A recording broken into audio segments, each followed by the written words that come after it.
नमस्कार मो YouTube channel को आपण समस्त को स्वागत। आज आम पूजा घर वास्तु विषय जानिबा किछि गुरुत्वपूर्ण पॉइंट्स पर आज आम नजर पकेबा। आसंतु वीडियोटी को स्टार्ट करिबा। घरे मंदिर पई सर्वोत्तम स्थान होछि उत्तर पूर्व दिग। जदि ताहा आपण पई काम न करे कोनोसी कारण आपण कर न पारुचंती ताले आपण उत्तर किंबा पूर्व कोण रे करि परिबे। हेले सब बेले मन रखिबा उचित दक्षिण रे केबे भी पूजा घर करिवे नाही, जहाँकि वास्तुशास्त्र अनुजाई बहुत अशुभ होता है।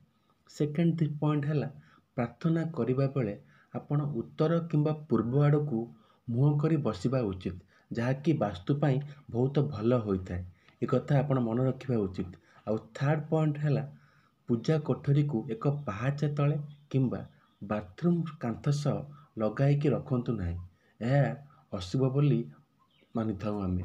फोर्थ पॉइंट सर्वोत्तम फलाफल पाई आपणक घरर ग्राउंड फ्लोर सब पूजा घर को करने को चेष्टा करूँ, कारण यह शुभ होता है। वास्तु अनुजाई आम यदि फास्ट फ्लोर आम पूजा घर करवा ताहा एते मात्रा शुभ हो न था। सब मन रखा उचित आम ग्राउंड फ्लोर रे पूजा घर करवा, जहाँकि बहुत शुभ होता है। जदि आपणक घर उत्तर किंबा पूर्व पटे आप रोचंती ताहले उत्तर पूर्व नहले पूर्व किंबा उत्तर रे पूजा घर को रखंतु, जहाँकि वास्तु अनुजाई बहुत शुभ एवं लाभवान होता है।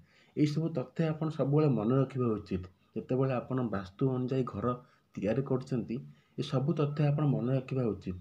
आउ गोटे तथ्य है पूजा घरे थिबा आम ठाकुर फोटो केबे भी आमर पूजा घर ठाकुर फोटोर सम्मुखें घर द्वार रखा ना। केत लोकंर आम घर एंट्री करू करू आमर पूजा घर ठाकुर फोटो देखा जाए, जहाँकि अशुभ होता है। केबे भी पूजा घर फोटोर सामने घर द्वार केबे भी रखा उचित नुहे। सेवेन्थ पॉइंट है आपण पूजा घर को अन्य कौनसी उद्देश्य रे केबे हेले व्यवहार करंतु नहीं, जहाँकि वास्तु अनुजाई बहुत अशुभ होता है। लोक अच्छा पूजा घर स्टोर रूम टाइप किसी जिनस रखी था पर व्यवहार करते, यह अशुभ होता है। पूजा घर केवल ठाकुर पूजा व्यतीत अन्य कौन पर्पज रे आपण पूजा घर को व्यवहार करने उचित नुहे, यह अशुभ बोली आम मानि था।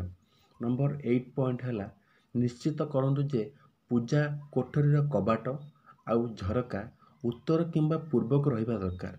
सब बेले मन रखा उचित पूजा घर कबाट आमर आउ विंडो मान झरका उत्तर ना पूर्व दिग को रहिबा दरकार, जहाँ बहुत शुभ होता है। 9th पॉइंट है दीप एवं अग्निकुंड को दक्षिण पूर्व दिग रखंतु। आउ निश्चित करूँ जे पूजा कोठरी जो कौन से आम प्रतिमा गुड़िक अच्छी ता किपरि भांगी न था। कौन सी भंगा मूर्ति केबे भी ठाकुर घर रखिबा ना, यह अशुभ होता है। 10th पॉइंट है पूजा कोठरी आम तंबार पात्र व्यवहार करने दरकार, यह शुभ बोली विवेचना करा जाता है। आम स्टील हो कि अलग आलुमिनियम किसी आम आसवाबपत्र व्यवहार करते आप तंबार गड़ू हो तंबार पात्र आप व्यवहार करेंगे, जहाँकि पूजा घर पर बहुत शुभ और लाभवान होता है। जदि तुम पार पूजा घर एक पिरामिड आकृति निर्माण कर, जहाँकि पूजा घर पर सबुठ शुभ होता है। केतक लोक आपको जानी न था, सब बेले मन रखा उचित पूजा घर एक पिरामिड प्रस्तुत करेंगे। नंबर 13 पॉइंट मुक्त व्यक्ति फोटो केबे भी पूजा घर रखंतु नहीं। आ सब बेले पूजा घर रंग धला किंबा हालुका नील हलदिया करने को चेष्टा करंतु। आशा करुच्ची आपको भिडियोटी भल लगी, लाइक सब्सक्राइब शेयर करने को भूलिबेनी।